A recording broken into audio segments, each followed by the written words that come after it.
I stood there, paralyzed, looking at the floor of my kitchen, which was now a landscape of shattered porcelain and iridescent gold trim. It wasn't just broken dishes. It was the Rosetta china, my late mother's wedding china. The set she had saved for her entire life. The one she willed specifically to me because she knew I would cherish it. The one I had promised on her deathbed I would safeguard.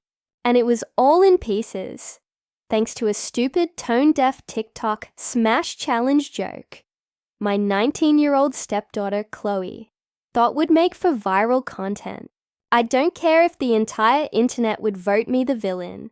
I took back the one thing I had sacrificed 10 years of my life to provide for her and her father, her college fund, the very next morning. I drained it. Every last penny. It was a $75,000 college fund. And I'm sure most people are already judging me. But you tell me, was I wrong for what I did? Was destroying her future opportunities an equal and justified reaction to her destroying my last, tangible link to the woman who raised me? To understand why I reacted with such a cold, calculated fury, you need the full picture, and it goes back a decade. I met Mark, Chloe's father, when she was 9. He was a good man, a dedicated single dad who had been left high and dry by his ex-wife, a woman who prioritized her spiritual journey and finding herself over consistent parenting and financial responsibility. Chloe was a sweet, slightly lost kid back then, craving stability and structure. I was still grieving the sudden loss of my own mother, and taking on the role of a stepmother felt like a healing, purposeful direction for my life. When Mark and I married, I fully embraced Chloe.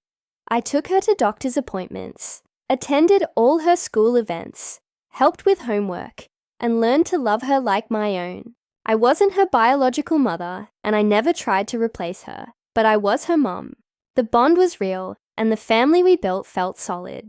Mark was a decent earner, but not wealthy. College for Chloe was always going to be a stretch, especially with the cost of tuition where we live.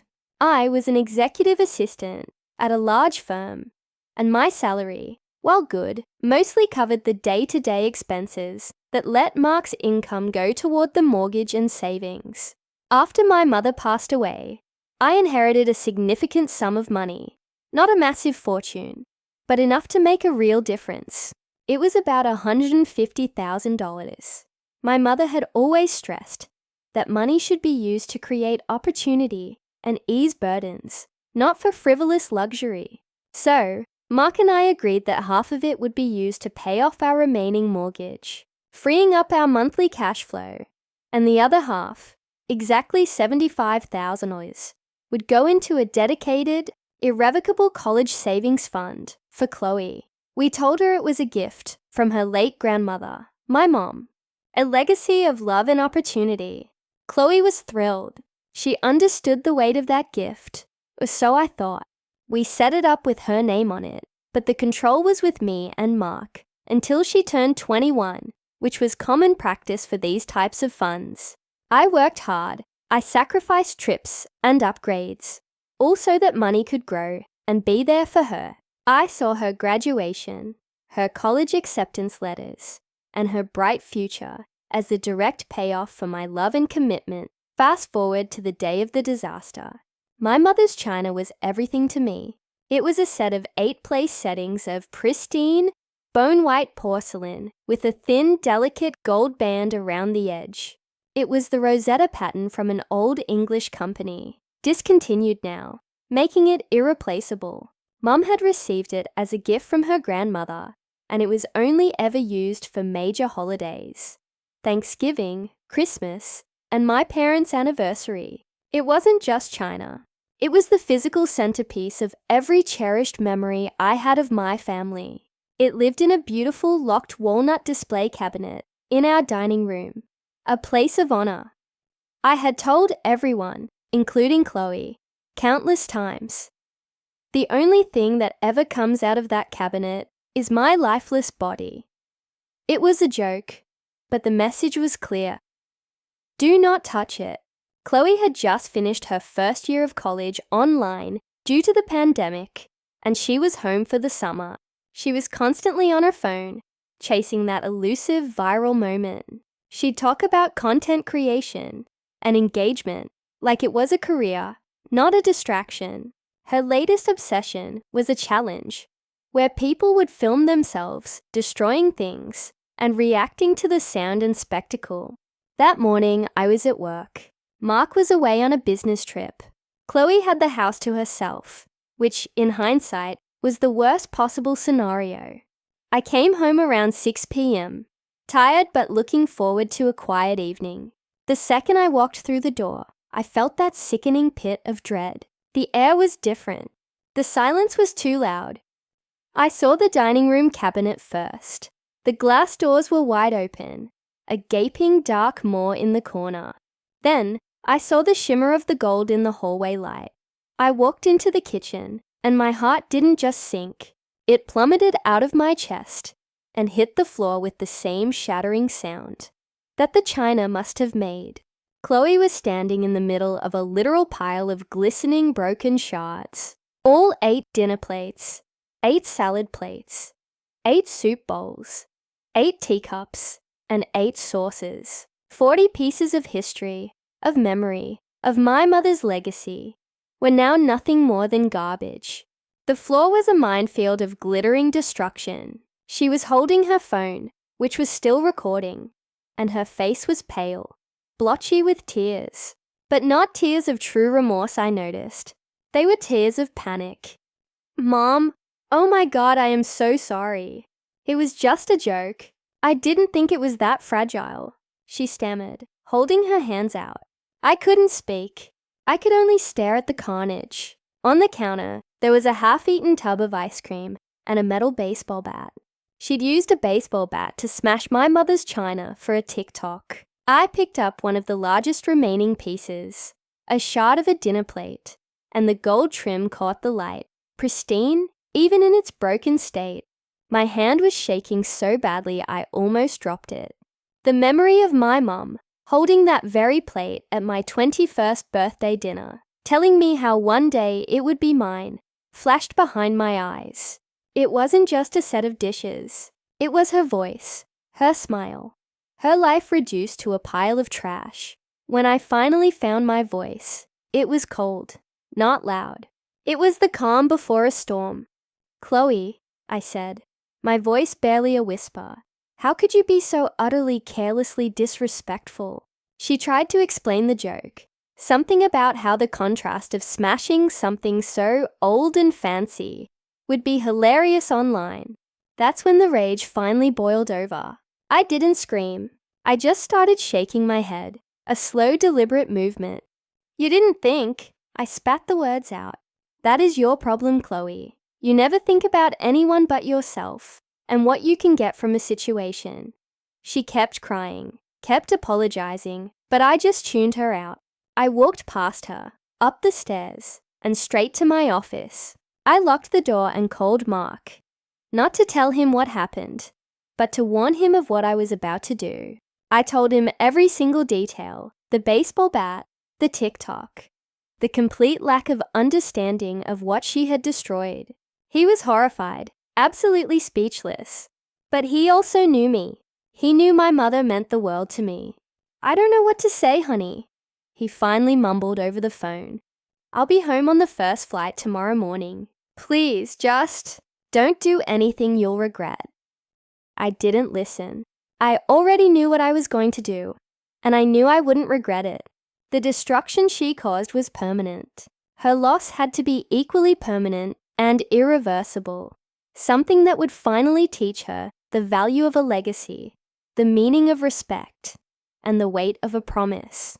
That $75,000 college fund was her legacy from my mother, the same woman whose most cherished possessions she just annihilated for a fleeting online joke. I sat there in the dark, the faint smell of my mother's old lavender sachet from my desk drawer, somehow making the whole situation worse. I realized that for Chloe, the china was just stuff. For me, it was a priceless connection. For her, The $75,000 was just money her parents put away. For me, it represented a decade of work, a mother's last wish, and a belief in her future. The only way to make her understand the depth of her transgression was to make her feel the loss of something she valued, something essential to her future, something irreplaceable to her, just like the china was to me. So that's the situation I was in. I had the power to fundamentally alter the course of her life, in the same way she had fundamentally and permanently destroyed a piece of my past. I had to make a choice between being the reasonable, forgiving stepmother and the grieving, betrayed daughter. Before I tell you what happened next and how I finalized the decision, I want you to pause and comment below what you would have done in my shoes. Be honest. Would you have let it go with a stern grounding and a demand for an apology? Or would you have felt the need for an equal, permanent action? Let me know, because this is where the story gets really dramatic. I opened my laptop. I had all the login information for the investment account. I had set up the account myself, and I knew every single password. I didn't hesitate. I initiated the full withdrawal of the $75,000. I moved the entire principal and the accrued interest back into my private savings account. The transaction was irrevocable and, thanks to the way the fund was structured, before she turned 21, completely legal for me to do. It was a cold, brutal act. I felt a knot of guilt twist in my stomach, but it was quickly superseded by a fierce, righteous clarity. My mother's legacy would not be used to educate someone who so casually and disrespectfully destroyed another piece of her legacy. The next morning, Mark flew home and walked into the quiet, heavy tension of the house. Chloe was still sulking in her room. He looked at the perfectly cleaned-up kitchen floor, and then at the empty, locked china cabinet. He came to me in the living room, his face etched with exhaustion and worry. "Did you do it?" he asked, not needing to clarify it. "Yes," I said, meeting his eyes without flinching. "It's gone, the whole $75,000. I put it into a new, separate account in my name. It is no longer Chloe's." He sat down heavily, massaging his temples. He was silent for a long time. I knew this was the moment that would define our marriage. The moment he had to choose between his daughter's carelessness and his wife's justified pain. He looked at me and said, "I'm heartbroken about the china. I know what it meant to you. And I'm furious at Chloe, but $75,000. That's her future, our stability. It's too much." I shook my head. "No, Mark. It's the only thing that's enough. The china was irreplaceable. The money is replaceable, but the lesson is not. She destroyed something priceless because she felt entitled to its destruction for a joke. She didn't earn that money, Mark. My mother earned it, and I protected it. Now it's gone. She will have to work for her own future now, just like you and I did. This is the consequence of her action." Later that day, we called Chloe downstairs.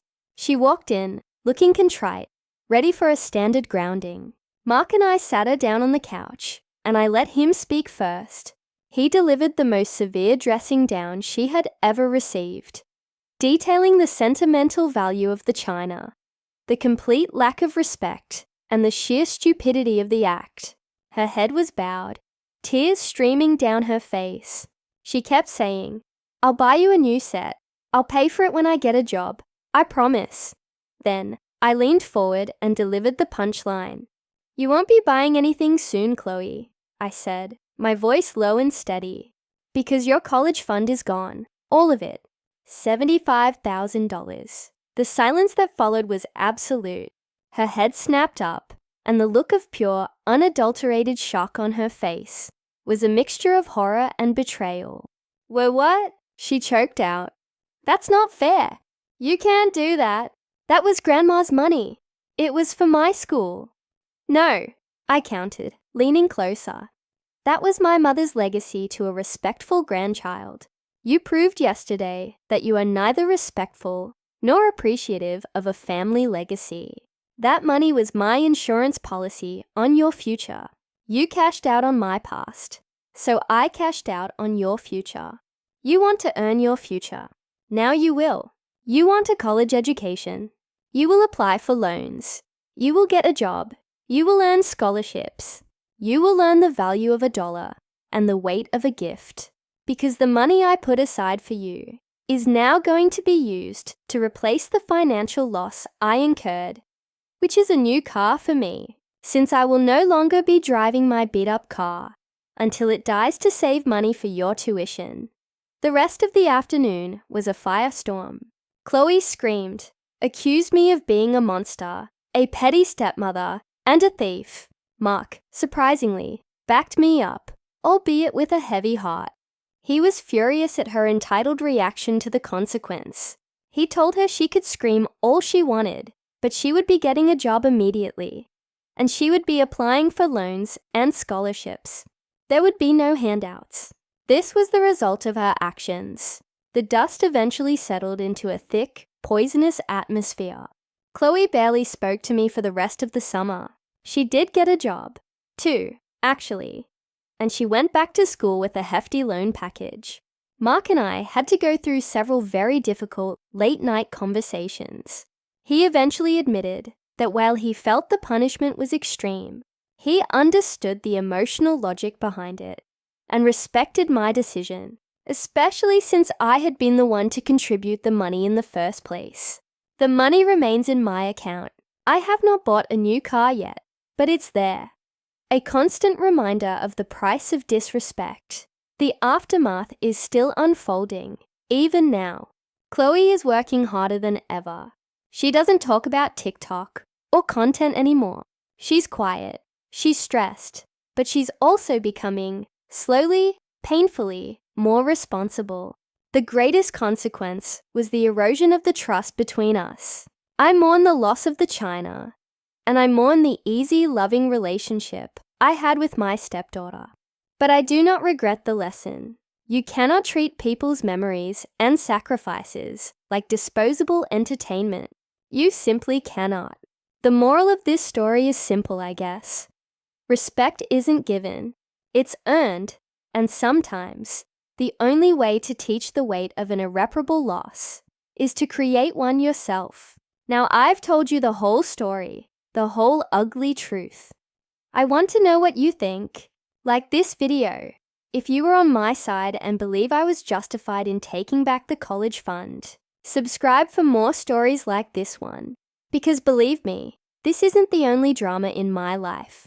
And finally, share your final thoughts on this whole mess in the comments section. Tell me if I was a monster or a mother. I'll see you all in the next story.